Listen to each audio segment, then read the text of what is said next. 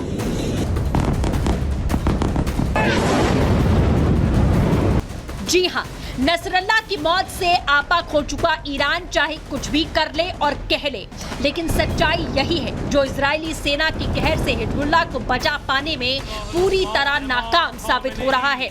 पहले हसन नसरुल्लाह और अब हिजबुल्लाह का नया चीफ हाशिम, लेकिन बड़ा सवाल ये कि इजराइल के निशाने पर अगला कौन है? क्योंकि इस लिस्ट में सबसे पहले नाम किसी का है तो वो है ईरान के सुप्रीम लीडर खामेनेई और IRGC चीफ हुसैन। ऐसे में तय है कि अगले चंद घंटों में ये दोनों देश पूरे मिडिल ईस्ट का भविष्य तय कर देंगे। Bureau report, Republic Bharat.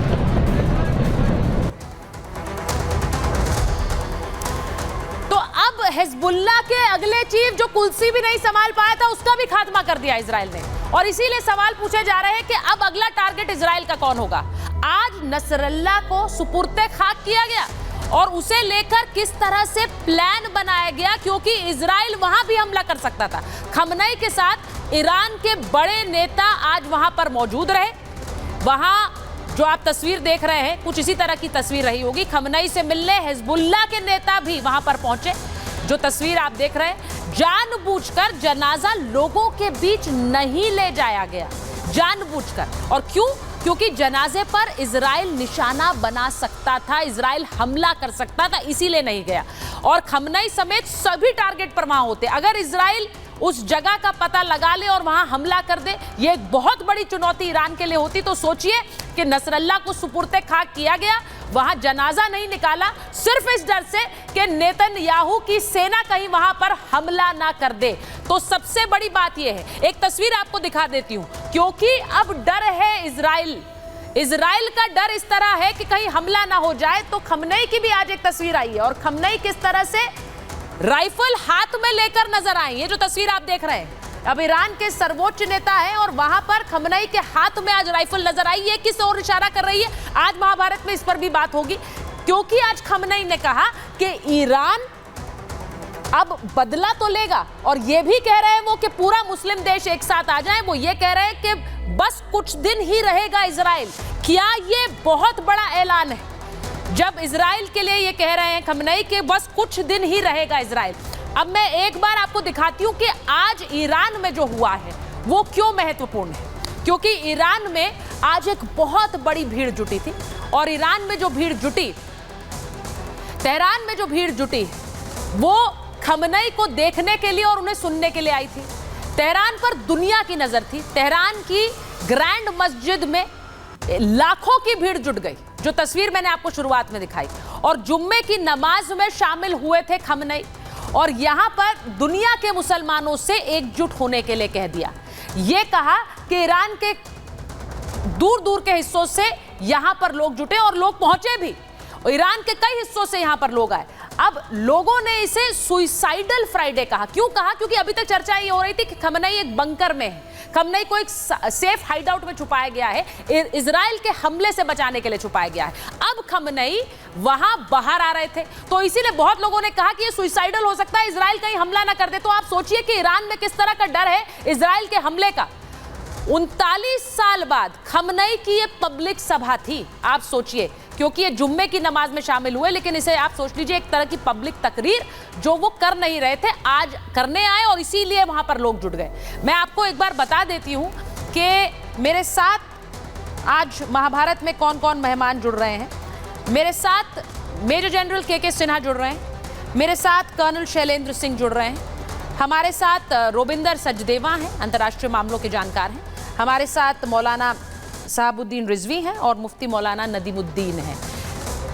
मैं एक बार कर्नल शैलेंद्र सिंह आपसे शुरुआत कर रही हूं। जो तस्वीरें आई आज खमनई के लिए, इतनी भीड़ जुटी, और वहां पर जो लोग पहुंचे उन्होंने खमनई का ये वाला अवतार भी देखा जिसमें वो राइफल पकड़ के खड़े हुए थे। ये आज तक ऐसी तस्वीरें आई नहीं है उनकी। ये तस्वीर राइफल के साथ क्या इशारा करती है, और खासकर तब जब वो पूरी दुनिया से कह रहे हैं सब मुसलमान एक हो जाएं। जय हिंद, नमस्कार। इस तस्वीर के 3 मतलब निकाले जा सकते हैं जी। पहला मतलब है इजराइल पॉइंट ऑफ व्यू से। खमैनी साहब डर गए, उन्हें एक हथियार अपने साथ लेकर चलना पड़ रहा है। उन्हें यह भी फिक्र हो गई कि मैं इतनी प्रोटेक्टेड जगह में भी शायद शिकार हो जाऊं। ये एक मैसेज हो सकता है। दूसरा जो प्रोपोगंडा मैसेज खमैनी साहब ट्राई कर रहे हैं वो दुनिया को और इजराइल को, कि नहीं, हमारी आर्म्ड स्ट्रगल चल रही है, ये हथियार उसका एक जीता जागता उदाहरण है कि हम लड़ाई लड़ेंगे। वो एक ये भी कन्वे करने की कोशिश कर रहे हैं। और उससे भी बड़ी जो इंटरनेशनल कम्युनिटी को एक मैसेज जाता है कि क्या खमैनी पीस लविंग है, क्या वो अभी भी अपना टेररिज्म का साथ नहीं छोड़ना चाह रहे हैं। ये भी अपने आप में एक मैसेज है।